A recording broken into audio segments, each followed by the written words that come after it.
Hello,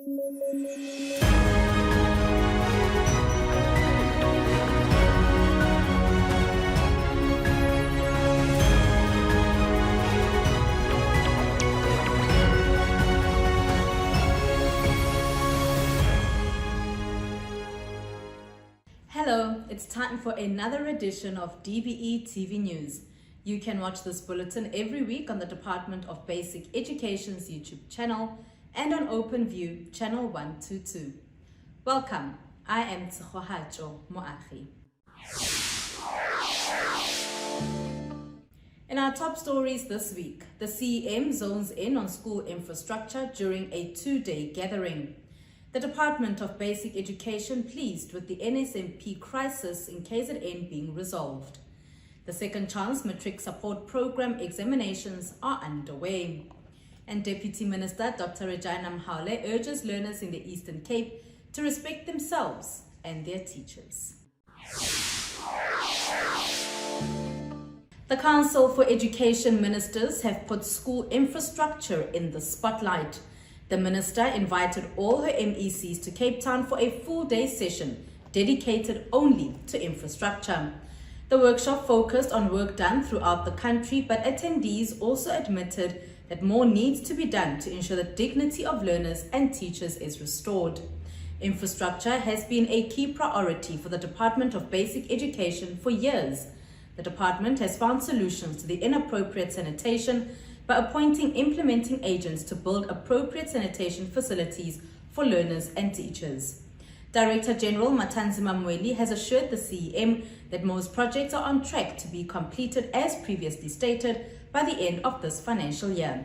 This despite some challenges faced at some of the construction sites.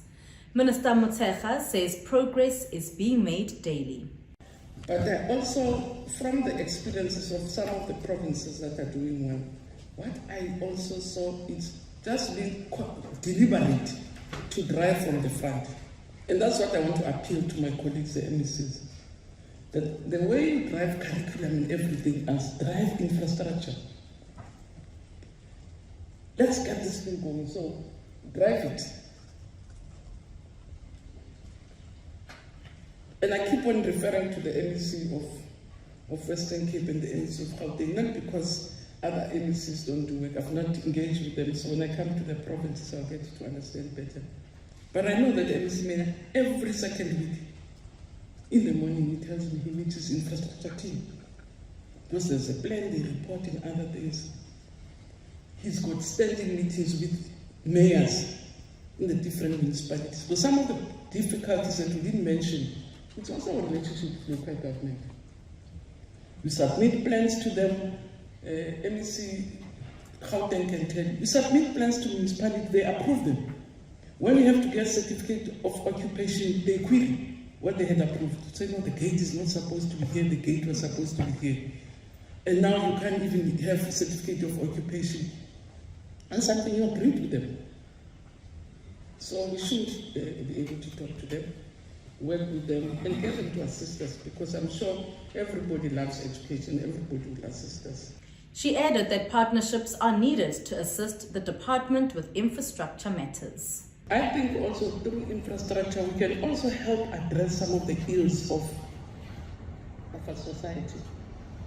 Creating, just really using education for skills, to train people. I thought it was a good program to train young people, not only to be PYE, but give them opportunities, even those that want to motivate to get experience from our experiential learning from our facilities, which will enable them to improve their lives outside school. So just those rare opportunities, and I think this can be one area where we can really empower young people. But also partnerships, as I said, it's clear that we need partnerships with the private sector. But strange enough, some of these poorest provinces have got strong partners in infrastructure. Limpopo has quite a number of mines which are willing to partner with us. Northwest has got lots of mines, and I mean, I've been to some of the best, beautiful schools that have been built by mines in the area. And sometimes the Minister of Mines says it's not a favor, it's part of their contractual commitment that they will do work. So how do we maximize the opportunities that we have in some of the provinces? The Department of Basic Education has apologized to learners, parents and teachers for the crisis the National School Nutrition Program in KwaZulu-Natal caused. The department, together with the KZN Premier and Education MEC, hosted a media briefing to give an update on work being done to ensure learners are being fed. For over a week, more than 2 million learners in the province were left hungry after Pacina Retail failed to provide the ingredients for the much-needed daily meals. The company has since opted out of the contract it was awarded. Let's have more details now on this very story. After over a week, more than 2 million learners in KwaZulu-Natal can now receive their daily meals. Premier Nomusa Dube-Ncube led visits to various schools in the province to monitor the National School Nutrition Program and assess if all is going well. The Department of Education in the province has since hired several companies to deliver the food to ensure all learners are fed.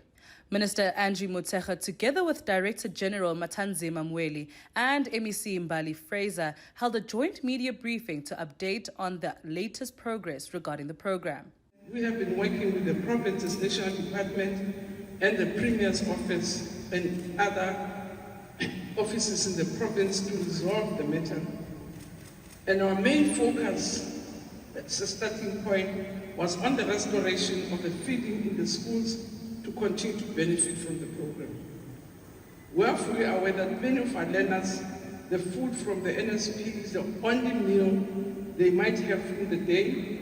And it is a reason why, as a Department of Basic Education, became particularly concerned with the disruptions to the feeding program. For whatever inconveniences that was caused as a government, we sincerely apologize. Because the NSP is a very important program, and it helps us to deal with a number of challenges that our communities are facing. With the program, we feed about 9.6 million children on a daily basis across the country, and the government invests 9.1 billion a year on the program. The minister added that according to reports received from those who were on the ground on the 2nd of May, learners were being fed despite some challenges. So the reports that we've gathered from the Premier's office, from the oversight by the department, but also oversight by the national department, indicated that the situation has stabilized greatly. Further reports that we are receiving today from our teams indicate that children indeed are being fed. There are reports of delays in deliveries, while children were fed today. And for us, it's a very important development from when we started off when we opened schools last month. The provincial government of the province has also developed an online tool using geospatial technology that delivers real-time data into the KwaZulu-Natal Information and Innovation Hub. Business intelligence is used to draw analysis on the reports generated through the online tool.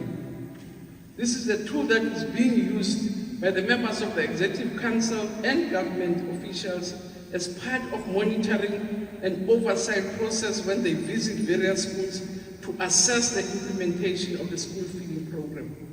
She said the progress in the NSNP in the province was heartwarming and hopes it stays this way in order for the program to fully recover from this crisis. I do believe that we are on course to continue on a successful path for the next few weeks, months, and indeed for the rest of the year.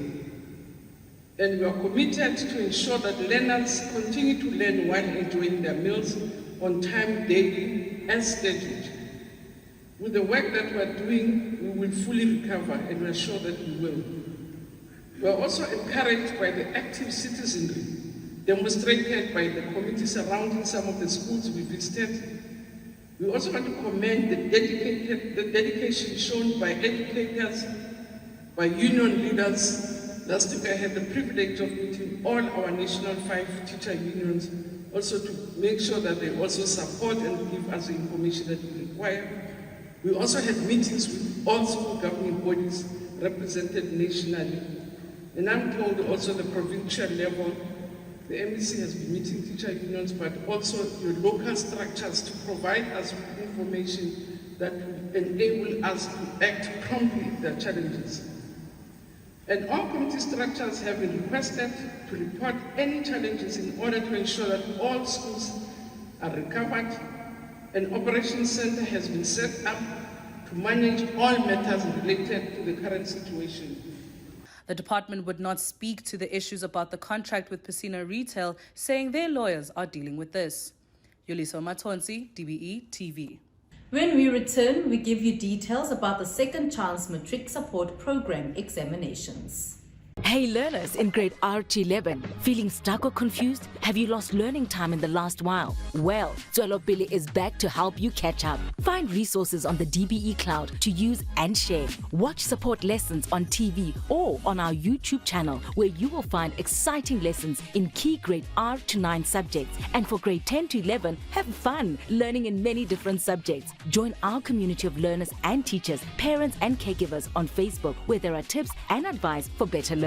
Need help? Contact us via our WhatsApp line and get support on all your subject problems. Stay connected. You can count on us. Check out our website to find out more at www.tswelopele.org.za. Tswelopele. The Department of Basic Education has wished all those who registered to write the Second Chance Matric Support Program exams well, with the exams currently underway. The aim of the program is to provide support to learners who have not been able to meet the requirements for the National Senior Certificate or the Extended Senior Certificate. The program was launched in 2016 and supports anyone of any age who wants to achieve or improve a matric qualification subject by subject on a part-time basis. There are no costs involved. Chief Director for Communications at the department has urged those who have registered to ensure they write their exams. I hope you have looked at your timetable. I know you've also gone to the district to receive your personal timetable, which will have your name on it. It will also have a list of the subjects that you're writing, where you're writing them, and when you're writing them. The date and time, that's very important, so that you are able to prepare accordingly. So this is just a reminder that please, because this is a second chance exam, make sure that you give it your best. Go to a school near you, find someone who can assist you to prepare thoroughly for these exams. Use past question papers, they will help you as well. This is the most important exam in your life. We're seeing the results. In fact, we've been checking over the years that some people who enter for this exam, those that register, they don't come to write. Those that write, they don't do that well. And some of those people don't come back again.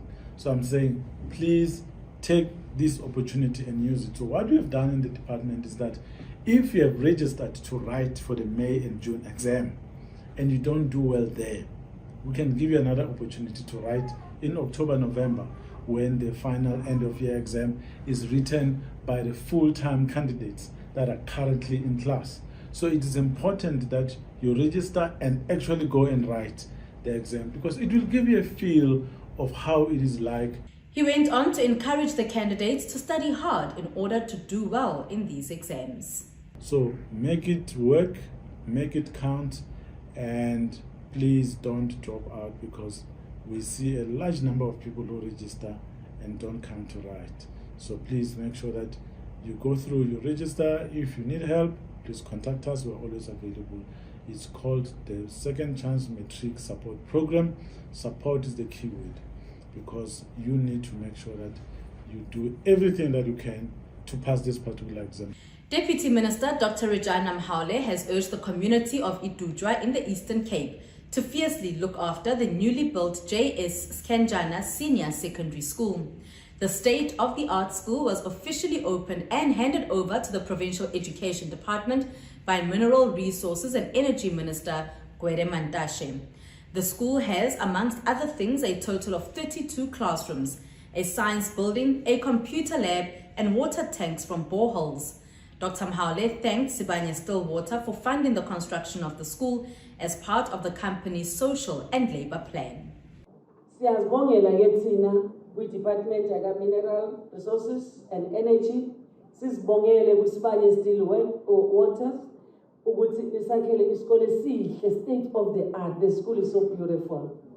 And mabas hand over it. That's why ngifuna uchairperson we-SGB ngoba i-SGB abazali together with the community ibambisene nokumkani namakhosi wendawo nezinduna zendawo yibo okumele basinakekele isikole sekuba isikole se-community, isikole esizonceda abantwana laba even nabazukulwana babo bazongena kulesi sikole.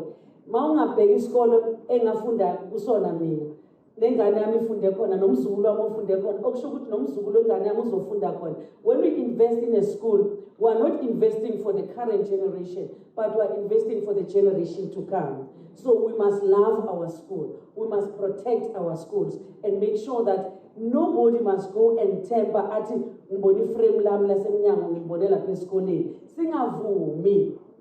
Singavumi. Minister Mantashe said it is important for learners to get educated on the wide range of careers that are now available for them. Kunasibuye sokwenza career guidance apha so that abantwana bakuthi bayazi into yoba the world is wide open, is there waiting for them. I-opportunities khona, they must just go for them. Okay? Now, masakhe isikole sibuye silandele nge-career guidance, sakhe isikole sibuye silandele nge-career guidance ukwenzela abantwana bakuthi bayazi bafuna baphathe kwelizwe labo. Uyazi, in most cases abantwana basezilalini don't know ukuthi they can lead a country. Yabona lezi legends zalapha ziphethe uMandela noTambo nobani, if you trace them basuka apha bemke bakhule pha bapha. Mina I was a mine worker. I was a mine worker. That's why in particular the mining. I was a mine worker. Ngisebenza emgodini. Ishop to anywhere. Today the minister yala sector. And it's not luck. It's because ANC opened opportunity for us to study. At 8:42, I got my first degree. Staying in the province, the Deputy Minister led a school safety engagement at a few schools. The Department of Basic Education takes school safety as a priority and therefore various policies and measures have been put in place to ensure the safety of learners, teachers and relevant stakeholders in schools. Dr. Mhaule urged learners at Newell High School in Gqeberha to take pride in themselves and their studies and always be disciplined by respecting their teachers but also arriving to school on time. We are here because we love you. And we're here to wish you well. It's not about luck, it's about commitment, it's about hard work, it's about doing more, it's about sleeping after studying, not the other way around. You study, then you get tired, you sleep. You wake up early, you come to school early, you go to class, you stay in class, you write your homework, you respect your teachers. You don't allow any topic to pass by without you having understood it. Then you ask your teachers, they are here for you. They are here for you, and because they love you, that's why they are here. The Provincial Education MEC, Fundile Gade, said it is unfortunate that the area the school finds itself in now has become a war zone and it's not safe anymore for learners, even as they make their way home. This is one area, Deputy Minister, that has been producing excellent results in the province. And we need to take our heads off for it. And we just needed to forge ahead and make sure that we create an environment that is conducive for you to learning. But also assist yourselves by moving away from social gatherings, by moving away from any things that might be disruptive. Unfortunately, Deputy Minister, Nelson Mandela has just become a war zone. 2 weeks back, we were confronted as a province by 2 kids that were shot in Amajola area in Port St. John's, just coming from study from other kids. But because they've got their own tribal wars there, even when they were saying, no, we are kids studying here, they were shot by rifles. And both of them passed away. The other one was buried on Sunday. The other one was buried on Saturday. So both of them were buried over the weekend. So I'm saying the issue of crime is becoming a thorn in the flesh of government. And so we needed to be a bit alive to the reality that we must be able to be where we are supposed to be immediately the sun shuts down. Don't trust anybody any longer now. Trust yourself. He went on to encourage learners to start preparing for the camps and mid-year exams that are coming up. Let's prepare ourselves for the mid-year examinations, prepare ourselves for the camps that are going to start very soon, and prepare ourselves for the trial examinations as well. So it's a continuous program, that one. It's not an event, so which needed to be taken a bit seriously by those that are involved, so that when that time comes of counting people that have made it, your name is also counted amongst those. Coming up next, we are in the Western Cape as the Premier in Education MEC visits schools of skills. Hey Matrix, don't give up. Watch Waza Matrix every day on TV to help you revise and study with confidence. Check the schedule and plan your studying for the week. Read up on the topic before you watch. Come prepared. It's hard to focus if you watch like this, or this, or this. Switch off your phone and switch on your brain. Sit up, be alert, take notes, and really listen. When we watch actively, that's when we learn. You can do it.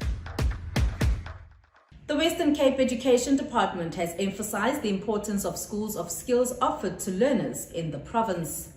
Premier Alan Winde and the Provincial Education MEC David Menir were given a tour of Straysby Primary School's skills facility.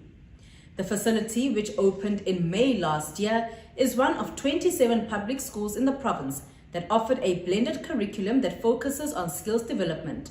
More than 10,000 learners are enrolled at these schools across the province. Schools of Skills offer an adapted learning program and alternative pathway to learners who thrive in a technical and vocational curriculum. Learners at Schools of Skills are exposed to 50% general education subjects and 50% occupational training per week. During their visit to Straysby Primary School's facility, Winde Menir got involved by joining learners during a metalwork class. Menir says he is pleased that through partnerships, Schools of Skills can offer learners quality skills for the changing world. That then brings us to the end of this bulletin this week on the Department of Basic Education's YouTube channel and on OpenView channel 122. Do remember to send through your stories or comments by contacting us on our Twitter handle at DBE TV News. Thank you for watching.